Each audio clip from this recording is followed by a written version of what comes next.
ಇದು ಎಕ್ಸಲೇಟರ್. ಗೊತ್ತದು ಗೊತ್ತದು. ಇದು ಎಕ್ಸಲೇಟರ್.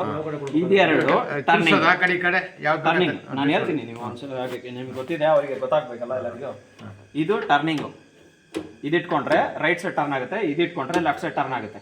ಆಮೇಲೆ ಇಲ್ಲಿ ರೆಡ್ ಕಲರ್ ಒಂದು ಬ್ಲಾಕ್ ಕಲರ್ ಒಂದು ಇದೆ. ರೈಟ್ ಸೈಡ್ ಇಲ್ಲರದು ರೋಟ್ರಿಗೆ, ಮುಂದ್ಗಡೆ ರೋಟ್ರಿ ರನ್ ಆಗ್ಬೇಕು ಅಂದ್ರೆ ಇದನ್ನ ಹಾಕ್ಬೇಕು. ರೋಟ್ರಿ ಬೇಡ ನನಗೆ ಅಂದ್ರೆ ಬಿಟ್ಬಿಡಿ, ರೋಟ್ರಿ ಸ್ಟಾಪ್ ಆಗ್ಬಿಡುತ್ತೆ.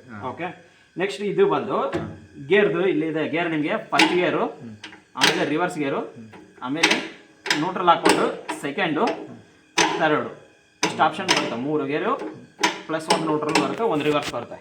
ಗೇರ್ ಹಾಕಿದ ಮೇಲೆ ಇದನ್ನ ಮೇಲೆ ಬಿಟ್ಬಿಟ್ರೆ ಗಾಡಿ ಮುಂದಕ್ಕೆ ಹೋಗ್ತಾ ಇರುತ್ತೆ. ಗೇರ್ ಚೇಂಜ್ ಮಾಡ್ಬೇಕಂದ್ರೆ ಈಗ ಕೆಳಗಡೆ ಬಿಟ್ಬಿಟ್ಟು ಇವಾಗ ಸೆಕೆಂಡ್ ಗೇರ್ ಹಾಕ್ಬೇಕು, ಸೆಕೆಂಡ್ ಗೇರ್ ಹಾಕ್ಬಿಟ್ಟು ಮತ್ತೆ ಮೇಲೆ ಎತ್ತಬೇಕು,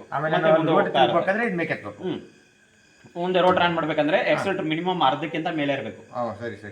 ಅರ್ಧಕ್ಕಿಂತ ಮೇಲೆ ಎಕ್ಸಲೇಟರ್ ಕೊಟ್ಕೊಂಡು ಇದನ್ನ ಯಾವ್ದು ಬಿಟ್ಬಿಟ್ರೆ ರೋಡ್ ರನ್ ಆಗುತ್ತೆ. ನೀವು ಕಡಿಮೆ ಇಟ್ಕೊಂಡು ಎಕ್ಸಲೇಟರ್ ಇಟ್ಕೊಂಡು ಲೋಡ್ ಕೊಟ್ರೆ ಇಂಜಿನ್ ಆಫ್ ಆಗುತ್ತೆ. ಆಮೇಲೆ ಇನ್ನೊಂದು, ನಿಮಗೆ ಅರ್ಧ ಅಡಿ 1 ಅಡಿ ಒಳಗಿತ್ತಂದ್ರೆ ಫಸ್ಟ್ ಗೇರಲ್ಲಿ ಓಡಿಸ್ಬೋದು, ಸಾರಿ ಥರ್ಡ್ ಗೇರಲ್ಲಿ ಓಡಿಸ್ಬೋದು. ಥರ್ಡ್ ಗೇರಲ್ಲಿ ಓಡಿಸ್ಬೋದು. 1 ಅಡಿ ಒಳಗಡೆ ಇತ್ತಂದ್ರೆ ಹೈಟು ಕಟಿಂಗ್ ಏನೇ ಇರಲಿ, ನಿಮ್ ಗ್ರಾಸ್ ಕಡ್ಡಿ ಗಿಡ್ಡಿ ಏನೇ ಕಾಂಗ್ರೆಸ್ ಗಿಡ ಯಾವುದೇ ಇರಲಿ, 1 ಅಡಿ ಒಳಗಿತ್ತಂದ್ರೆ ನೀವು ಥರ್ಡ್ ಗೇರಲ್ಲಿ ಹೋಗ್ಬೋದು. 1 ಅಡಿ ಮೇಲೆ ಇತ್ತಂದ್ರೆ ನೀವು ಸೆಕೆಂಡ್ ಗೇರಲ್ಲಿ ಓಡಿಸ್ಬೇಕು. 2 ಅಡಿಗಿಂತ ಮೇಲೆ ಇತ್ತಂದ್ರೆ, 2 ಅಡಿ ಇಷ್ಟು ಅಡಿಗಿಂತ ಮೇಲೆ ಇತ್ತಂದ್ರೆ ಫಸ್ಟ್ ಗೇರಲ್ಲೇ ಓಡಿಸ್ಬೇಕು. ಹೌದು, ಸೆಕೆಂಡ್ ಥರ್ಡ್ ಅಲ್ಲಿ ಆಗಲ್ಲ, ಸ್ಪೀಡ್ ಹೋಗಲ್ಲ, ಕಟ್ ಆಗಲ್ಲ. ಓಕೆನಾ?